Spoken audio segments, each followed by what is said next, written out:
Patrick Beverley has Miami Heat fans fired up all over social media now after his recent comments on Tyler Herro and how he is not the problem in Miami. We'll break down the full quote on this episode of Heat Digest, as well as the brand new upgrades coming to the Kaseya Center as soon as October 7th.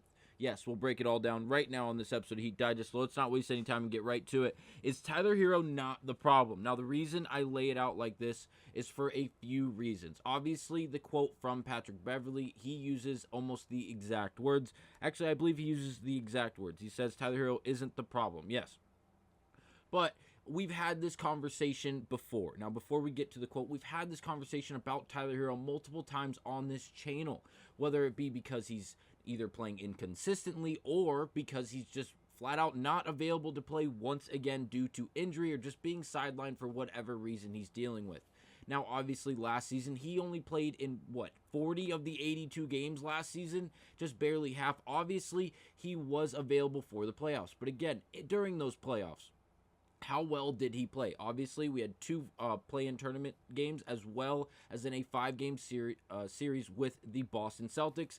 Tyler Herro had one significant game out of those 5 after Jimmy Butler did go down in the play-in tournament, and it resulted in us getting swept in gentlemen swept in 5 games. But again, we were able to win the one game. He played very, very well, and he gave us 33 points on a very high shot percentage from behind the 3-point line, and it allowed the Miami Heat to win a game without Jimmy Butler against the soon-to-be NBA champions in the Boston Celtics. So again, now that we're going to break down the actual quote from Patrick Beverley, how much basketball, Miami Heat basketball, is Patrick Beverley watching? I know he played for the Milwaukee Bucks last season, so obviously there's a matchup there. He's going to be watching film. He's going to be understanding how this Miami Heat team plays. But again, I don't know. We'll break down the quote. NBA Central thanks for those guys for the tweet. Pat Bev defends Tyler Herro, and he goes on to say, and I quote, "Anytime it's a big game, Tyler Herro plays well. Anytime they say Tyler Herro is going through a shooting slump, he comes out on TV and he plays well.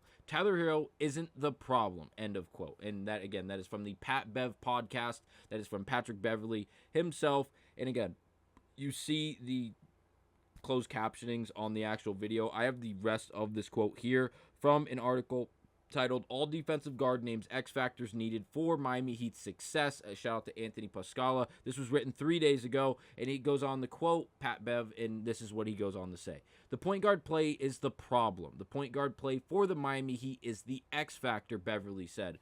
"You're trying to get the correct guard that fits with Jimmy Butler. Terry Rozier, he just got there last year.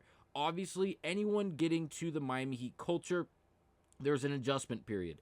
You need another guard ball handling that can get you anywhere from 10 to 14 points per game." So Pat Bev really thinks that Terry Rozier he needs to be anywhere between that 10 to 14, 15 points per game every single night. He doesn't even necessarily have to be the 20-point per game scorer that he was in Charlotte, but again, just 10 to 15, be able to handle the basketball well and be able to facilitate the offense, it seems like, at a high enough level where all the pressure is not on Jimmy Butler and Tyler Herro to be the ball dominant guards every single time down the floor, to not just to bring the ball down the floor, obviously, but then to initiate and start the offense for this Miami Heat squad. As last year we saw time in and time again, whether it be because we were injured all over the place with Butler, Herro, Rozier, Richardson, it goes on, Jaquez, it goes on and on.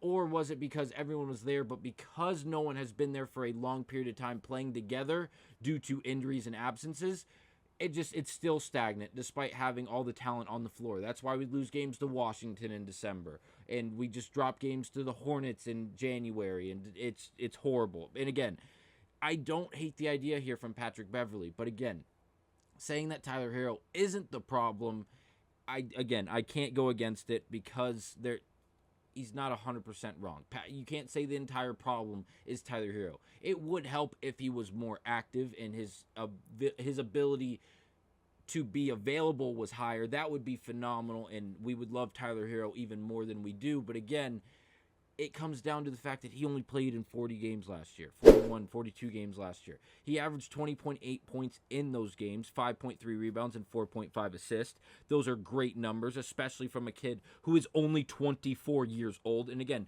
just under 40% from behind the three-point line at 39.6. That's a pretty damn good shooting percentage from a three-point exclusively shooter. And again, obviously it's not 80 percentile from behind the three-point line, but again, just under half, 45.3% of his shots are all threes.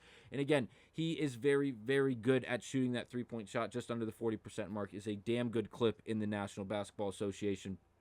So again, my biggest takeaways are, if Tyler Herro could be remotely more available day after day for this Miami Heat team, there wouldn't even be a question of whether or not he's the problem, because whether or not he was giving us 14 points a game or 25 points a game, he would still be helping this team. And again, his ability to facilitate the basketball is very, very underrated in my opinion. He has become leaps and bounds better at facilitating the basketball to his teammates and really initiating the offense. We saw that a lot in that game in the playoffs against the Boston Celtics, where he did have a great scoring night, but it was also because he was moving the basketball very well. And again, that's something he did very well towards the end of that season, when he actually got to play with this Miami Heat team after coming back from all those missed days from the injuries. But again, the rest of the quote, he goes on to say, or Patrick Beverley goes on to say, "I don't think he's the X factor on the team, though," Beverley shared on his podcast.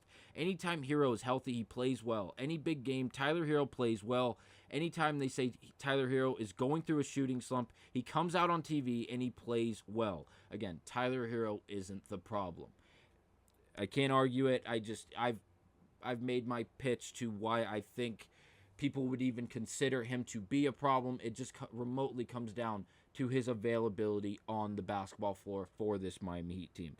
But now that has been all of that. Let's break down the new arena upgrades for the Kaseya Center, as this is some pretty big news, as it feels like we haven't had any remotely massive news in some time for this Miami Heat team.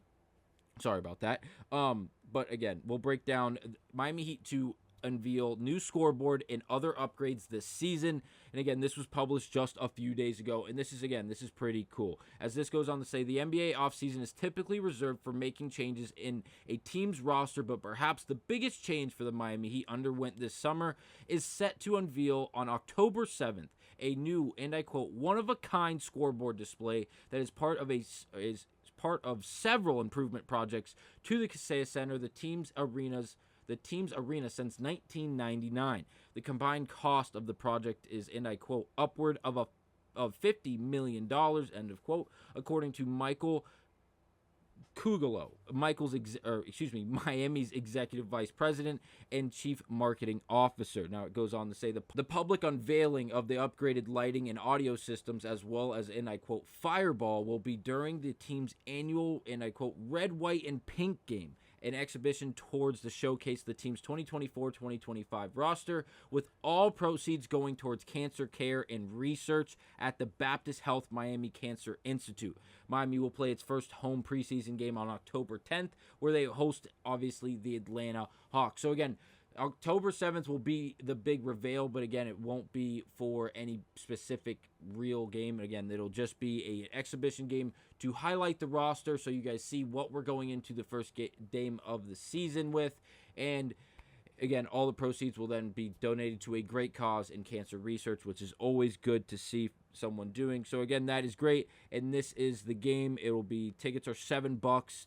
Parking is $5, and the game is October 7th at 6 p.m. at the Kaseya Center to highlight the roster of the 2024-2025 Miami Heat. So again, that should be a whole lot of fun. I can't wait to see how that plays out. Here is the picture of it. Sorry, could not figure out where it was, but again, it's going to look drastically different. And again, shout out to David Ramal. He's the guy who wrote that Forbes article we just read. The Miami Heat have updated their scoreboard, audio, and lighting systems this summer. The new, quote, Fireball will debut on October 7th. And again, this should be very, very cool. I can't wait to see how it looks, and I can't wait to see how our Miami Heat roster looks on October 7th during the red, white, and the charity game. All right, have a good one. See you guys on the next one.